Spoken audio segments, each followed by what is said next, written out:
ಈ ಕ್ರಷರ್ನಲ್ಲಿ ಕೆಲಸ ಮಾಡ್ತಿದ್ದಂಥ ಸಂದರ್ಭದಲ್ಲಿ ಏಕಾಏಕಿ ಬಂಡೆ ಕುಸಿದಂಥ ಸಂದರ್ಭ ಸುಮಾರು 7 ಕಾರ್ಮಿಕರು ಕೂಡ ಸ್ಥಳದಲ್ಲೇ ಸಾವನ್ನಪ್ಪಿರುವಂಥ ಘಟನೆ ಬೆಂಗಳೂರು ದಕ್ಷಿಣ ತಾಲೂಕಿನ ಮಾದಾಪಟ್ಟಣದಲ್ಲಿ ನಡೆದಿರುವಂಥದ್ದು. ನಾನು ಆ ಒಂದು ಸ್ಥಳದಲ್ಲಿದ್ದೀನಿ.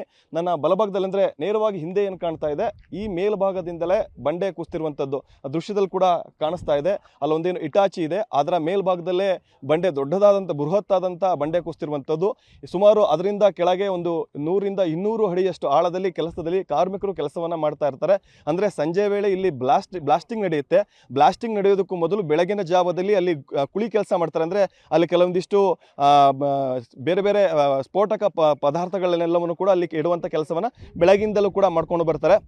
ಆ ರೀತಿ ಬೆಳಗ್ಗೆ ಸಂದರ್ಭದಲ್ಲಿ ಮಾಡ್ತಿದ್ದಂಥ ಸಂದರ್ಭದಲ್ಲಿ ಏಕಾಏಕಿ ಮೇಲ್ಭಾಗದಲ್ಲಿದ್ದಂಥ ಬಂಡೆ ಬೃಹದಾಕಾರದ ಬಂಡೆ ಕುಸಿದಂಥ ಪರಿಣಾಮ 7 ಕಾರ್ಮಿಕರು ಸ್ಥಳದಲ್ಲೇ ಸಾವನ್ನಪ್ಪಿರು. ಇನ್ನು 5ಕ್ಕೂ ಹೆಚ್ಚು ಕಾರ್ಮಿಕರಿಗೆ ಗಂಭೀರವಾದಂಥ ಗಾಯಗಳಾಗಿದ್ದಾವೆ. ಆದರೆ ಇನ್ನೂ ಕೂಡ ಅದರ ಅಡಿಯಲ್ಲಿ ಮತ್ತಾರರ ಕಾರ್ಮಿಕರ ಮೃತದೇಹಗಳ ಇದಾವ ಅನ್ನೋ ನಿಟ್ಟಿನಲ್ಲೂ ಕೂಡ ಈಗ ಪೊಲೀಸರು ತನಿಖೆ ಮಾಡ್ತಾ ಇದ್ದಾರೆ.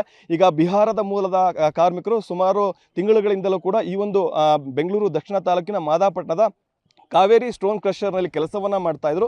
ಬೆಳಗಿನ ಸುಮಾರು 12 ರಿಂದ 15 ಕಾರ್ಮಿಕರು ಆ ಒಂದು ಕುಳಿ ಕೆಲಸವನ್ನ ಮಾಡ್ತಿದ್ದಂತ ಸಂದರ್ಭದಲ್ಲಿ ಏಕಾಏಕಿ ಕೂಡ ಈಗ ಬಂಡೆ ಕುಸಿತಿರುವಂತದ್ದು. ಈಗ 6 ಮೃತದೇಹಗಳು ಕೂಡ ಪೊಲೀಸರಿಗೆ ಕಾಣಿಸ್ತಾ ಇದೆ. ಈಗ ತಾವರೆಕೆರೆ ಪೊಲೀಸರು, ರಾಮನಗರ SP ಶ್ರೀನಿವಾಸ್ ಕೂಡ ಎಲ್ಲರೂ ಕೂಡ ಈ ಒಂದು ಸ್ಪಾಟಿಗೆ ಕೂಡ ಬಂದಿದ್ದಾರೆ.